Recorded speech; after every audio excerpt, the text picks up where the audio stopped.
Nous sommes à Nazaré. Cette ville au centre du Portugal est mondialement connue pour ses vagues gigantesques en hiver.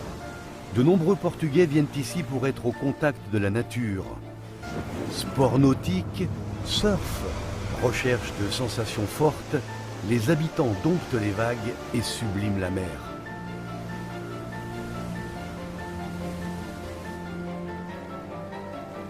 Le Portugal est situé à l'extrême ouest du continent européen, délimité au nord et à l'est par l'Espagne, puis au sud et à l'ouest par l'océan Atlantique. La mer a toujours été intimement liée à la vie des habitants.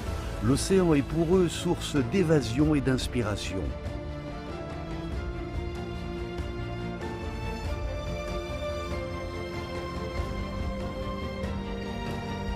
Ville chargée d'histoire. Musique mélancolique jouée à la guitare. Le fado, un trésor national, gastronomie raffinée, carreaux de faïence décorés, ou les azulejos dans les rues. Rien n'échappe à l'influence de la mer. Le Portugal, terre de couleurs, a toujours la mer en arrière-plan.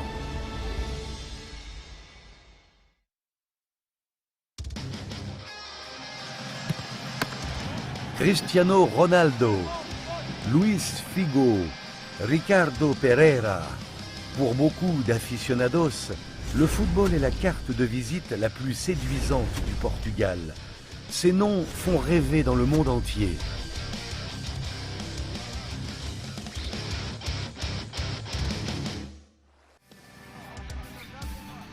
Nguyen Sun, 16 ans, vient de Hong Kong. En 2018, il s'est rendu au Sporting pour recevoir une formation avancée.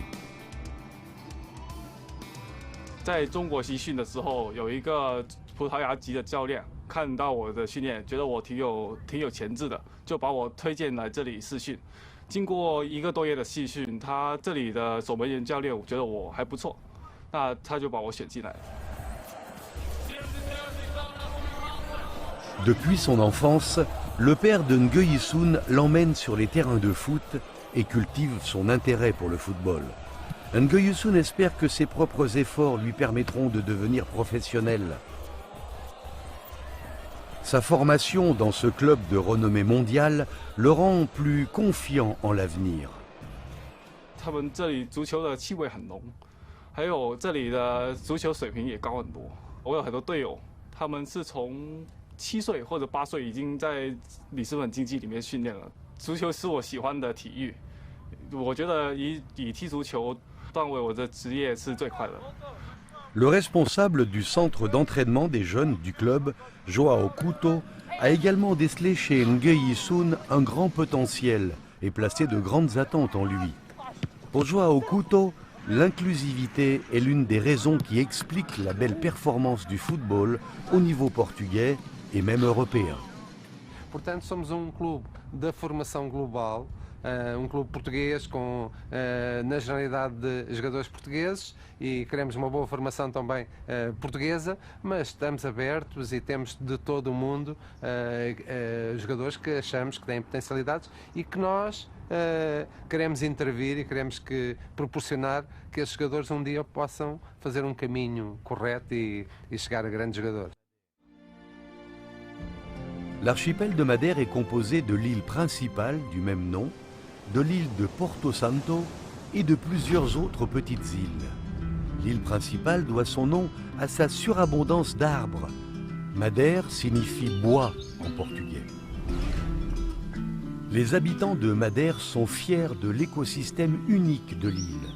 Sur les pentes boisées du plus haut sommet, à 1800 mètres d'altitude, on trouve des arbres à feuillage persistant, des fougères, des mousses et des lichens. C'est la plus grande forêt naturelle de lauriers du monde. Lorsque le vent doux et humide rencontre une chaîne de montagnes du centre de l'archipel, la masse d'air s'élève. Un nuage se forme alors sur le versant au vent. La forêt absorbe comme une éponge l'humidité de l'air pour se condenser en gouttelettes. La quantité d'eau douce récupérée de la sorte est 3 fois supérieure à celle des précipitations annuelles. Les Portugais commencèrent à creuser les levadas, une sorte de canaux d'irrigation, dès le XVIe siècle. À l'époque, il cherchait à acheminer d'importantes quantités d'eau du versant nord, plus arrosé grâce à la forêt de lauriers, vers le versant sud, plus sec mais plus propice à l'agriculture. Depuis lors, ce système d'irrigation n'a jamais cessé de fonctionner. Desde os anos de 1940, as levadas também passaram a transportar água para a produção de energia elétrica. Portanto, há levadas específicas na ilha que transportam água, que em primeira instância produzem energia, portanto, e depois então de produzir energia e passarem pela central, são distribuídas para consumo das populações e para regadio. Grâce à la bonne protection de la nature, le tourisme se développe et constitue aujourd'hui une des ressources essentielles de Madère. Elle attire par la beauté des paysages et la douceur du climat les touristes du monde entier venus passer leurs vacances d'hiver. 2 navigateurs portugais lancés dans les explorations maritimes organisées par le prince Henri découvrirent par hasard cette île en 1418. Elle fut la première colonie maritime du Portugal pendant les grandes découvertes. Depuis lors, l'archipel de Madère se fait connaître dans le monde entier et a été un point de relâche important pendant l'époque des grandes découvertes.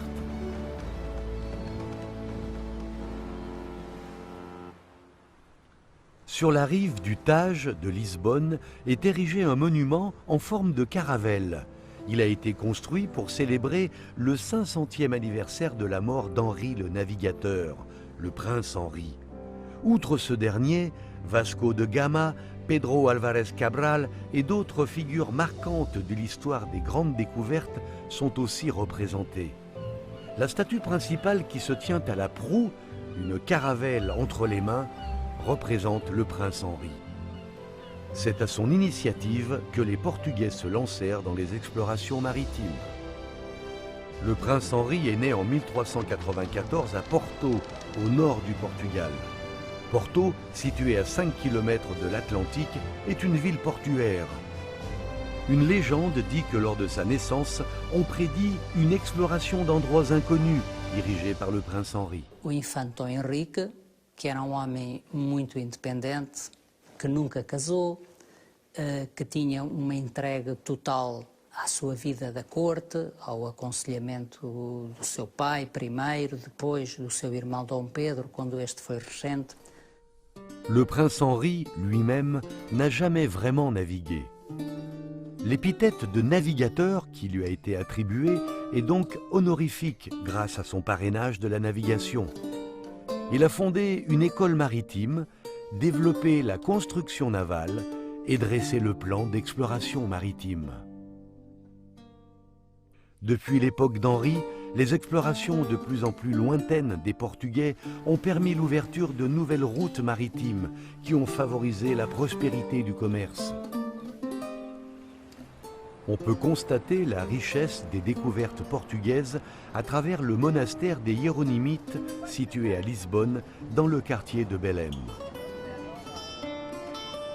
La construction de cet édifice a été possible grâce à cette richesse au XVIe siècle sous les auspices du roi Manuel Ier du Portugal. En termes d'architecture et de style de décoration, les caractéristiques culturelles des grandes découvertes se voient partout. Les piliers et les arcades de la cour utilisent des éléments nautiques tels que des câbles, des boussoles et des coquillages. La décoration est extrêmement sophistiquée. Elle prouve la prospérité du Portugal de l'époque. A história do Mosteiro dos Jerónimos é uma história que segue muito de perto a história da construção do Império Português. A própria implantação do Mosteiro dos Jerónimos revela esta sua ligação profunda à epopeia dos descobrimentos. Le monastère des Hiéronymites occupe une place extrêmement importante dans le cœur des Portugais. Le traité de Lisbonne, qui modifie la forme institutionnelle de l'Union européenne, a été signé ici en 2007.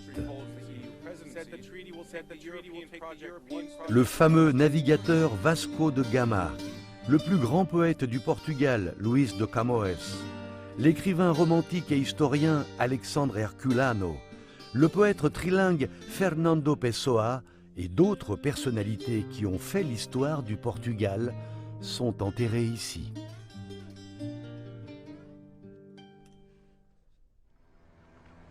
L'immense richesse accumulée par le Portugal a permis de bâtir de somptueux édifices. Mais le 1er novembre 1755, Lisbonne a été frappée par le plus fort tremblement de terre de l'histoire de l'Europe. Les géologues estiment que ce séisme a atteint 8,5-9 sur l'échelle de Richter. Les 2/3 de Lisbonne ont été rasés. Seuls quelques bâtiments, comme le monastère des Hiéromites, ont résisté. Aujourd'hui, on peut en apprendre davantage sur le Lisbonne de l'époque grâce à une fresque de 23 mètres de long exposée au Musée national de l'Azulejo. E é como se fosse a vista de uma ave a voar sobre a cidade ou o olhar de Deus sobre a cidade. É documento extraordinariamente importante para se estudar a cidade de Lisboa, porque, na realidade, muitos daqueles edifícios que estão ali representados, alguns desapareceram. Historiquement, les azulejos ont été introduits dans la péninsule ibérique à partir des pays arabes. En 1503, lors d'une visite à Séville, en Espagne, le roi Manuel Ier du Portugal fut attiré par les azulejos. Il décida d'en ramener au Portugal et de les utiliser d'abord pour la décoration du palais royal. On peut dire que le palais national de Sintra représente la quintessence de l'art du carreau de faïence. Au centre du plafond de la salle des blasons figurent les armoiries en or de Manuel Ier. Celles de ses enfants l'entourent. La partie périphérique représente l'aristocratie. Et sous le dôme, les murs sont décorés d'azulejos bleus et blancs qui subliment la salle.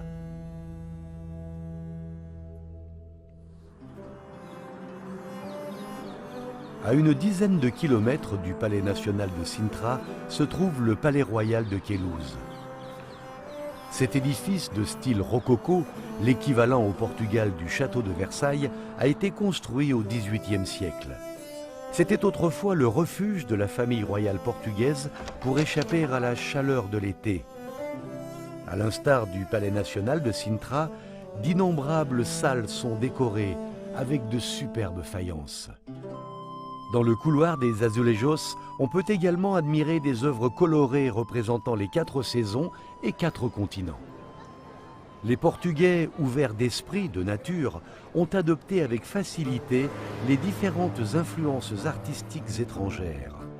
Les azulejos, au début réservés à la famille royale, ont rapidement gagné la population. Elles ont orné églises, monastères, jardins, cours, rues, mais aussi gares.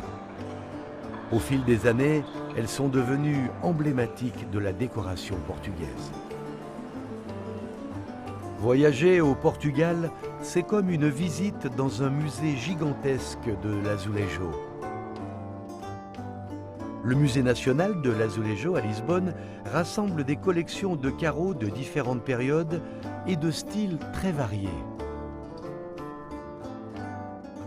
Utilizamos o azulejo de uma maneira diferente dos outros países. Utilizámo-lo como revestimento arquitetónico que, quando retirado da parede, perde sempre algo da sua mensagem. Ele está lá para criar efeitos lumínicos e para transformar o espaço. Ele cria cenários. Les Portugais ont commencé à fabriquer leurs propres carreaux durant la première moitié du XVIe siècle. À cette époque, seule la faïence blanche était principalement utilisée. Les peintures représentaient alors des fleurs, des oiseaux, des fruits, des vases et d'autres motifs aux couleurs vives. Au XVIIe siècle, l'Espagne et les Pays-Bas ont exercé des influences sur cet art et le bleu marine est devenu la mode. É preciso não esquecer que os portugueses foram os primeiros europeus a encomendar diretamente na China porcelana com desenhos, com brasões expressamente para a Europa. Temos algumas influências, como o padrão de camélia, muito inspirada na peónia chinesa. Portanto, tudo isso nós encontramos na azulejaria, nesse encontro de culturas entre os portugueses e os outros povos. Tudo isso nós sentimos na azulejaria portuguesa.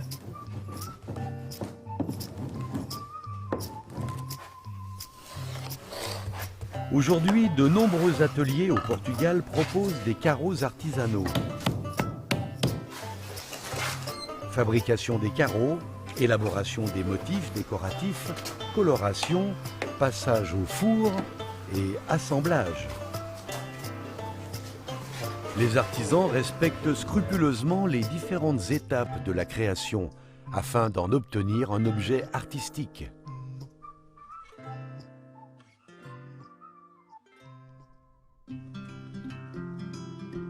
La mer a permis aux Portugais d'importer et d'exporter des marchandises. Le vin en est l'illustration parfaite et un cadeau pour l'humanité.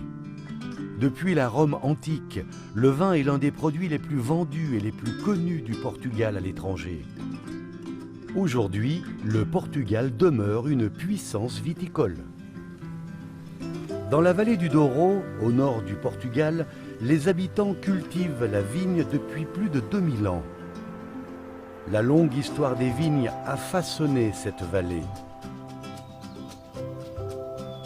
Les plantations de vignes sur les collines à deux côtés du Douro ressemblent à des rizières en terrasse.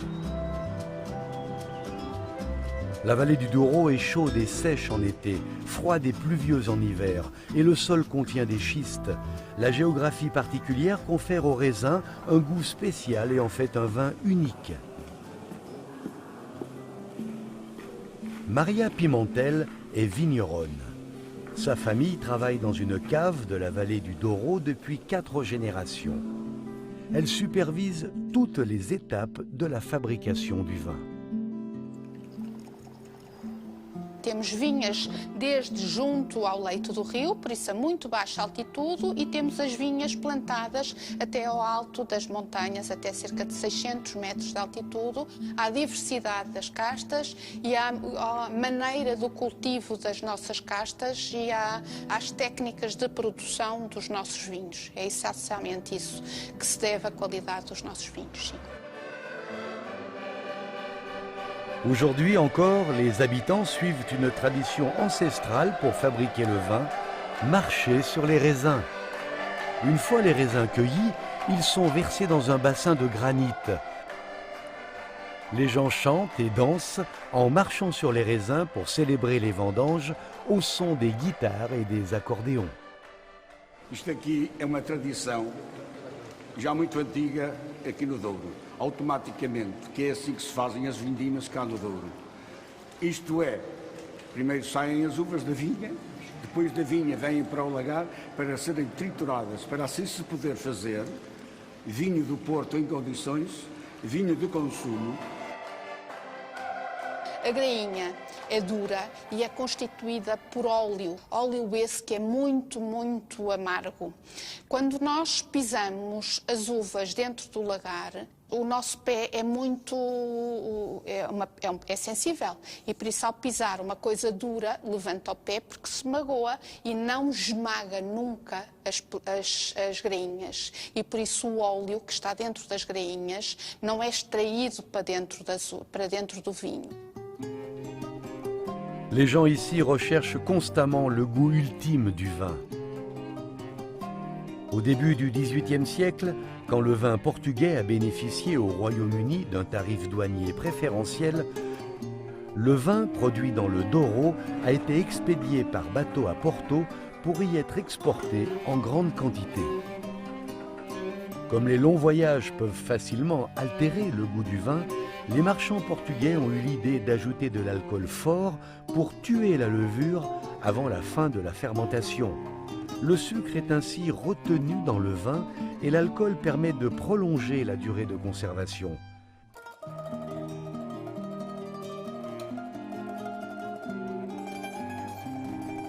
La gastronomie est intimement liée à son lieu de naissance. La vallée du Douro a donné naissance au vin de Porto et à la Serra da Estrela, un fromage de brebis unique. La Serra da Estrela est une chaîne de montagnes située au centre du Portugal. C'est aussi la plus grande réserve naturelle du pays. Elle couvre une superficie de 1000 km².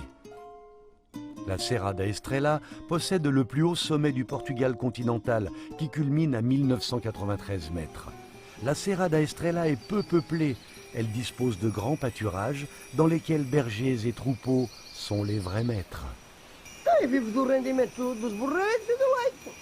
O cão da Serra da Estrela guarda o rebanho e é o meu companheiro. Depuis longtemps, c'est l'une des plus importantes régions productrices de laine du Portugal. La laine de Serra da Estrela est mondialement connue pour sa résistance et sa douceur. Des écrits datant du XVIe siècle mentionnent déjà la production de fromage de brebis qui contient une grande quantité de protéines et en fait un fromage nutritif au goût unique. A ovelha brasileira Serra da Estrela está mais adaptada a esta zona fria e o leite é bastante gordo. As pastagens também são boas para podermos ter o leite com as melhores condições. Selon la tradition, les habitants ajoutent des fleurs d'artichaut séchées lors de la fabrication du fromage. Les différentes enzymes contenues dans les fleurs solidifient progressivement les protéines de lait. Résultat, pas besoin de cuisson pour en obtenir quelque chose comme le tofu. Le fromage ainsi obtenu est envoyé à la pièce de fermentation. Cette étape nécessite beaucoup de rigueur. La température et l'humidité doivent être contrôlées. Il faut également le retourner une fois par jour. Este já é queijo amarelo, mais amarelo, porque já teve processo de cura quase de 2 meses. Está amanteigado agora, neste momento está queijo mole, uma pasta mole, amanteigada que dá para barrar no pão. Com o tempo ele pode ficar a fazer fatia, mais duro. E mesmo é este o verdadeiro queijo da Serra da Estrela. Le fromage de Serra da Estrela est connu comme le roi du fromage portugais. Il se distingue par son goût aigre-doux et sa délicatesse. Aujourd'hui, il est servi sur les tables du monde entier.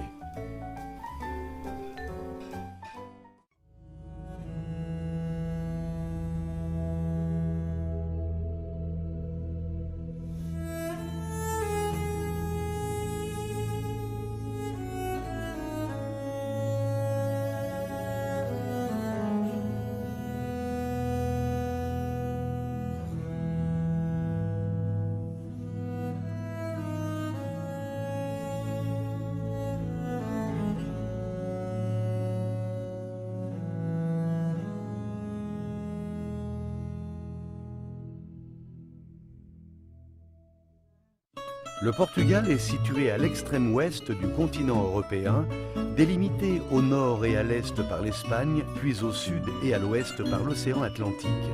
La mer a toujours été intimement liée à la vie des habitants. L'océan est pour eux source d'évasion et d'inspiration. Ville chargée d'histoire, musique mélancolique jouée à la guitare, le fado, un trésor national, gastronomie raffinée, carreaux de faïence décorés ou les azulejos dans les rues, rien n'échappe à l'influence de la mer.